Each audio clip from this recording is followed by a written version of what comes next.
Today's GK में आपका स्वागत है। सबसे पहले अभ्यास प्रश्न देखते हैं। सीआरपीएफ का स्थापना दिवस कब मनाया जाता है? 26 जुलाई, 27 जुलाई, 28 जुलाई या फिर 29 जुलाई? और इसका सही जवाब है ऑप्शन बी, 27 जुलाई। भारत में 27 जुलाई 2020 को 82वां सीआरपीएफ स्थापना दिवस मनाया गया। सीआरपीएफ को 27 जुलाई 1939 को अंग्रेजों के अधीन क्राउन प्रतिनिधि पुलिस के रूप में स्थापित किया गया था। बाद में इसे 1949 में सरदार वल्लभ भाई पटेल के नेतृत्व में केंद्रीय रिजर्व पुलिस बल के रूप में बदल दिया गया। सीआरपीएफ में 3.25 लाख पुलिसकर्मी शामिल हैं। Central police reserve force Bharat की सबसे बड़ी सशस्त्र सेना है। यह फोर्स गृह मंत्रालय के अधीन कार्य करता है। क्राउन रिप्रेजेंटेटिव फोर्स को सीआरपीएफ एक्ट 1949 के तहत सीआरपीएफ बनाया गया था। तो इस तरह इस प्रश्न का सही जवाब है ऑप्शन बी। हमारे वीडियो अंग्रेजी में देखने के लिए फॉलो करें हमारा ही दूसरा यूट्यूब चैनल दृष्टि IAS इंग्लिश।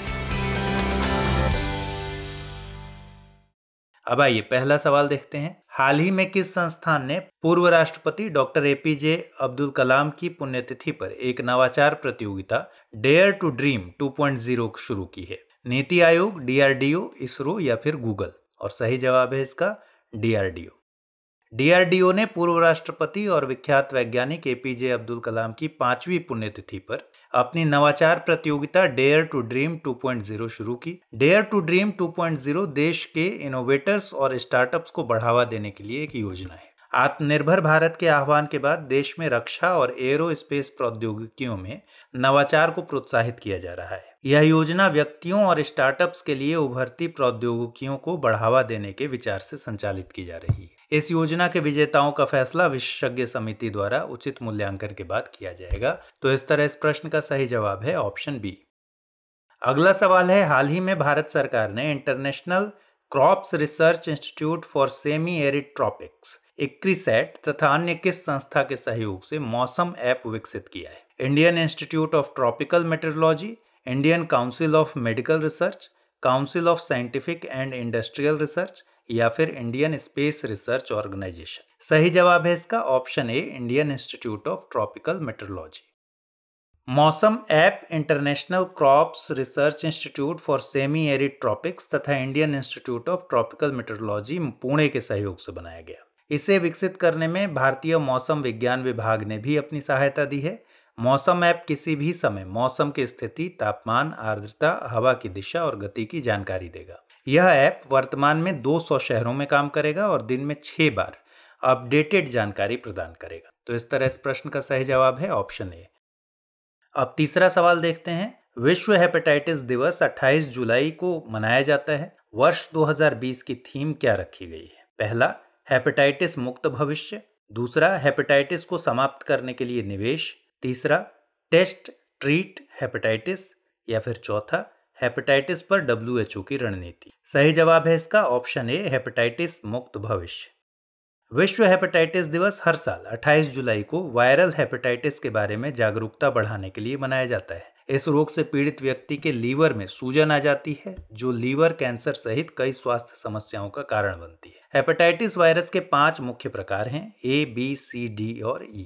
एक साथ हेपेटाइटिस B और C मौतों का सबसे आम कारण है, जिसमें हर साल 1.3 मिलियन लोगों की जान चली जाती है। वर्ष 2020 की थीम हेपेटाइटिस मुक्त भविष्य है, जिसमें माताओं और नवजात शिशुओं में हेपेटाइटिस B को रोकने पर जोर दिया जाता है। तो इस तरह इस प्रश्न का सही जवाब है option A.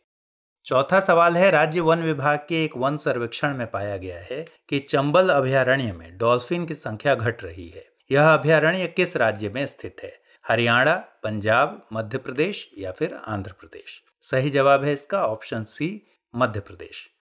Madhya Pradesh one विभाग के एक सर्वेक्षण में पाया गया है कि 435 किलोमीटर के चंबल अभयारण्य में डॉल्फिन की संख्या घटकर 68 रह गई है। वर्ष 2016 में इनकी संख्या 78, 2017 में 75 और 2018 में 74 हो गई थी। मध्य प्रदेश, राजस्थान और उत्तर प्रदेश से गुजरने वाले अभयारण्य में 2019 में सर्वेक्षण नहीं किया गया था। यह भारत का राष्ट्रीय जलीय जंतु है और इसे सुसु के नाम से जाना जाता है। तो इस तरह इस प्रश्न का सही जवाब है ऑप्शन सी।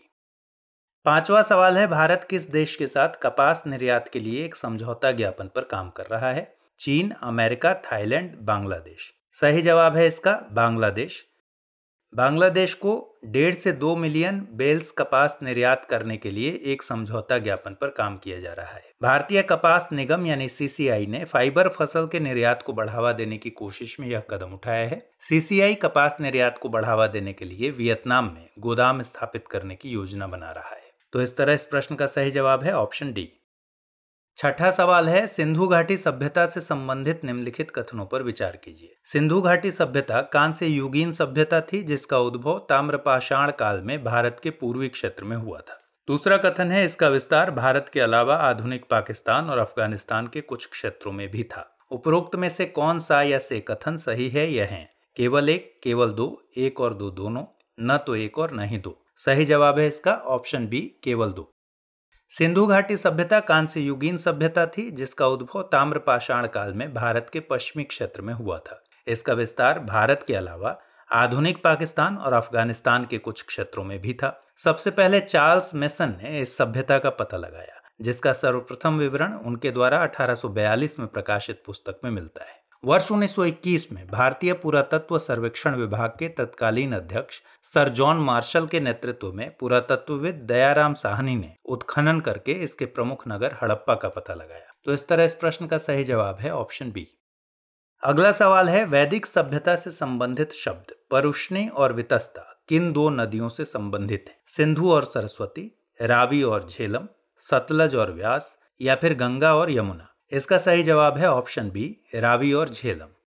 वैदिक सभ्यता में परुष्णी शब्द रावी नदी के लिए और वितस्ता शब्द झेलम नदी के लिए प्रयोग किया गया है। सिंधु घाटी सभ्यता के बाद जिस सभ्यता का उदय हुआ उसे वैदिक या आर्य सभ्यता के नाम से जाना जाता है। आर्यों के आरंभिक इतिहास की जानकारी का स्रोत है ऋग्वेद। ऋग्वेद में आर्यों के निवास स्थल के लिए सप्त सैंधव क्षेत्र का उल्लेख मिलता है, जिसका अर्थ है 7 नदियों का क्षेत्र। इन नदियों में परुष्णी और वितस्ता के अलावा सिंधु, सरस्वती, शतुद्री यानी सतलज, अस्किनी यानी चेनाब और विपाशा यानी ब्यास शामिल हैं। तो इस तरह इस प्रश्न का सही जवाब है ऑप्शन बी। अगला सवाल है, तारीखे फिरोजशाही निम्नलिखित में से किसकी रचना है? अलबरूनी, जियाउद्दीन बर्नी, अबुल फजल, या फिर मिन्हाज उस सिराज? इसका सही जवाब है ऑप्शन बी, जियाउद्दीन बर्नी।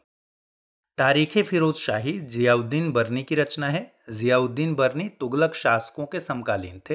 तारीखे फिरोजशाही में दिल्ली सल्तनत काल में बलबन के राजा बनने से लेकर फिरोज शाह तुगलक के शासनकाल के कुछ वर्षों का जिक्र है। अलबरूनी ने किताबुल हिंद की रचना की है, जबकि तबकाते नासिरी मिन्हाज उस सिराज की रचना है। तो इस तरह इस प्रश्न का सही जवाब है ऑप्शन बी।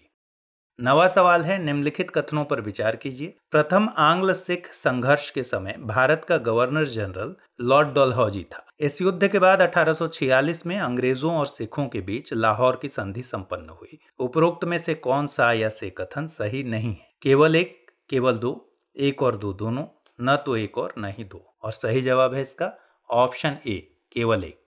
प्रथम आंग्ल सिख संघर्ष के समय भारत का गवर्नर जनरल लॉर्ड हार्डिंग प्रथम था। इस युद्ध के बाद 1846 में अंग्रेजों और सिखों के बीच लाहौर की संधि संपन्न हुई, जिसके अनुसार सिखों ने सतलज नदी के दक्षिण की तरफ के क्षेत्र अंग्रेजों को सौंप दिए। इस संधि के तहत अंग्रेजों ने दलीप सिंह को महाराजा और लाल सिंह को वजीर के रूप में स्वीकार किया।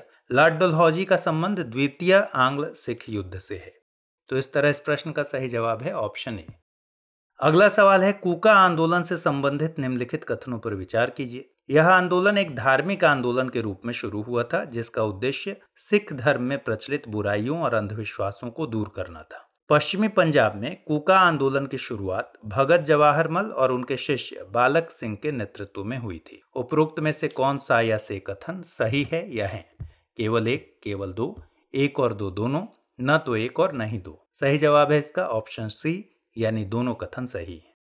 कूका आंदोलन की शुरुआत एक धार्मिक आंदोलन के रूप में हुई थी। इसका उद्देश्य सिख धर्म में प्रचलित बुराइयों और अंधविश्वासों को दूर करना था। पश्चिमी पंजाब में कूका आंदोलन की शुरुआत भगत जवाहरमल और उनके शिष्य बालक सिंह के नेतृत्व में हुई। 1863 में बालक सिंह की मृत्यु के बाद इस आंदोलन का नेतृत्व राम सिंह कूका ने संभाला। कूका आंदोलनकारी खुद के हाथ से बने हुए वस्त्र पहनते थे और इन्होंने ब्रिटिश सामानों और स्कूलों का बहिष्कार किया। तो इस तरह इस प्रश्न का सही जवाब है ऑप्शन सी। अब अभ्यास प्रश्न देख लेते हैं। WHO से प्राप्त अनुरोध के कारण भारत ने किस देश को लगभग $1 मिलियन की चिकित्सा सहायता दी है? उत्तर कोरिया, चीन, दक्षिण अफ्रीका या फिर पाकिस्तान? आप इस अभ्यास प्रश्न का जवाब कमेंट्स में दीजिए। इस अभ्यास प्रश्न के जवाब के साथ और नए सवालों के साथ हम अगले एपिसोड में फिर मिलेंगे। तब तक के लिए ख्याल रखिए। Good bye.